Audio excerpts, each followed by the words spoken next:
Hello everyone, आज हम start करने वाले हैं unit first class 11th class की भूगोलिक विषय के रूप में। इसका फर्स्ट चैप्टर है, इसको स्टार्ट करेंगे। ठीक है, एनसीईआरटी है। तो स्टार्टिंग है कि आपने माध्यमिक स्तर तक भूगोल का अध्ययन सामाजिक विज्ञान पाठ्यक्रम के एक घटक के रूप में किया है। आप विश्व एवं इसके विभिन्न भागों के भौगोलिक तथ्यों से परिचित हैं। आप भूगोल का अध्ययन एक स्वतंत्र विषय के रूप में करेंगे तथा पृथ्वी के भौतिक वातावरण, मानवीय क्रियाओं एवं उनके अंतर प्रक्रियात्मक संबंध के विषय में जानकारी प्राप्त करेंगे। यहाँ आप एक प्रासंगिक प्रश्न पूछ सकते हैं कि हमें भूगोल क्यों पढ़ना चाहिए। हम धरातल पर रहते हैं, हमारा जीवन हमारे परिस्थान से अनेक रूपों से प्रभावित होता है। हम निर्वाह के लिए अपने आसपास के संसाधनों पर निर्भर करते हैं। आदिम समाज अपने भरण पोषण के लिए प्राकृतिक निर्वाह संसाधनों जैसे पशुओं एवं खाद्य पौधों पर आश्रित था। समय बीतने के साथ हमने तकनीकों का विकास किया तथा प्राकृतिक संसाधनों यथा भूमि, मृदा, जल का उपयोग करते हुए अपना आहार उत्पादन प्रारंभ किया।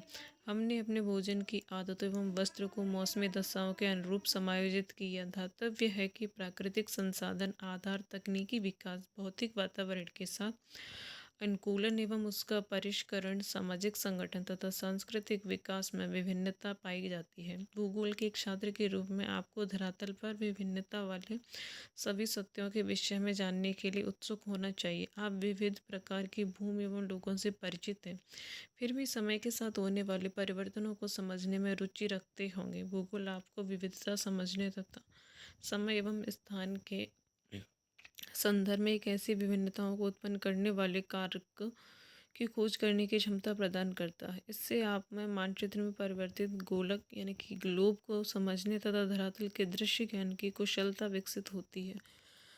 आधुनिक वैज्ञानिक तकनीक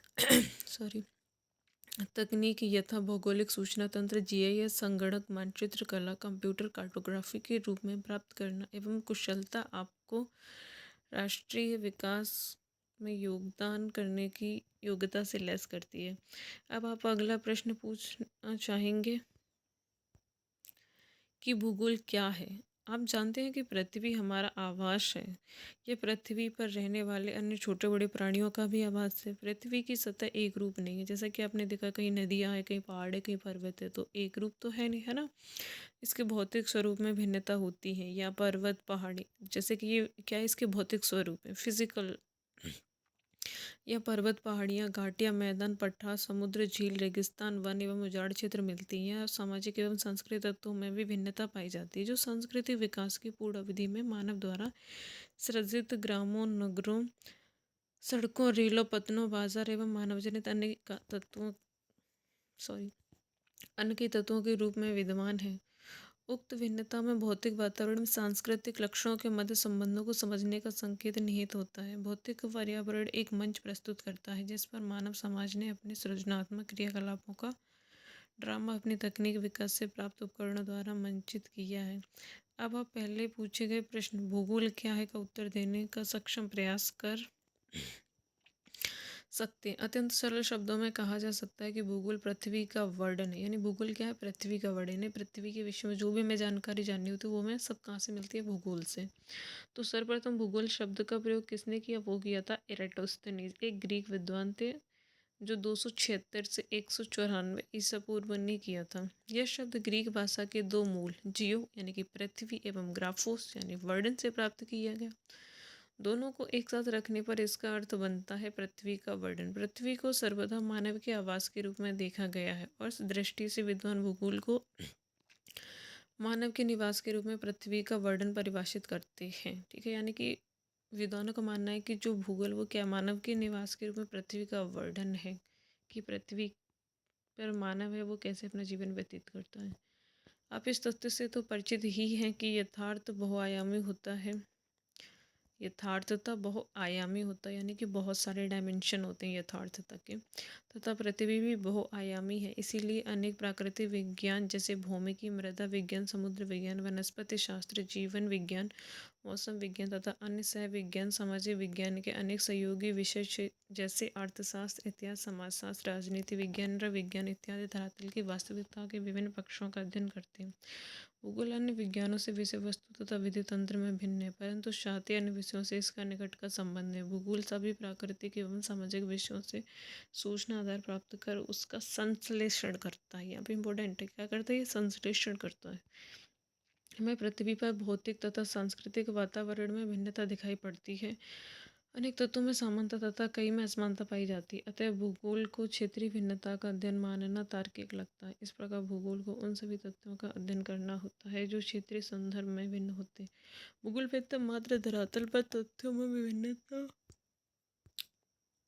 विभिन्नता का अध्ययन नहीं करते, अपितु उन कारकों का भी अध्ययन करते हैं जो इन विभिन्नताओं के कारण होते हैं। उदाहरण, फसल का स्वरूप एक प्रदेश से दूसरे प्रदेश में भिन्न होता है, किंतु यह भिन्नता एक तथ्य के रूप में मिट्टी, जलवायु, बाजार में मांग, किसानों की व्यय क्षमता, तकनीकी निवेश की उपलब्धता आदि में भिन्नता से संबंधित होती है। इस प्रकार भूगोल की दिलचस्पी किन्हीं दो तत्वों या एक से अधिक तत्वों के मध्य कार्य कारण संबंध को ज्ञात करने में है। ठीक है, एक भूगोलवेत्ता तथ्यों की व्याख्या कार्य कारण संबंधों के ढांचे के रूप में ही करता है, क्योंकि यह केवल व्याख्या में ही सहायक नहीं होता, अपितु तथ्य के पूर्व अनुमान व भविष्य के परिप्रेक्ष्य में देखने की क्षमता भी रखता है। भौतिक तथा मानवीय दोनों प्रकार के भौगोलिक तथा स्थैतिक नहीं, अपितु गत्यात्मक है।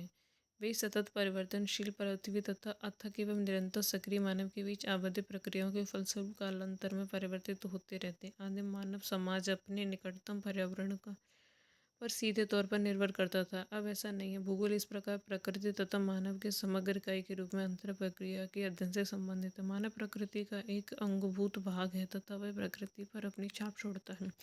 प्रकृति मानव जीवन के विभिन्न पक्षों को प्रभावित करती है। इसकी छाप उसके वस्त्र, आवास, व्यवसाय आदि पर देखी जा सकती है। मानव के प्रकृति के साथ समझौता अनुकूलन यानी कि एडेप्टेशन अथवा अपरिवर्तन मॉडिफिकेशन के माध्यम से किया है। जैसा कि आप जानते हैं कि वर्तमान समाज आदिम समाज की अवस्था पार कर चुका है। उसने तकनीकों की खोज एवं प्रयोग द्वारा अपने अस्तित्व के लिए सन्निकट परिवेश, प्राकृतिक वातावरण को अपरिवर्तित कर प्राकृतिक संसाधनों का समुचित उपयोग करते हुए अपने कार्य क्षेत्र के क्षितिज में परिवर्तन कर लिया है। तकनीकी के क्रमशः विकास के साथ मानव अपने ऊपर भौतिक पर्यावरण के द्वारा कसे हुए बंधन को ढीला करने में सक्षम हो गया है। तकनीकों ने श्रम की कठोरता को कम कर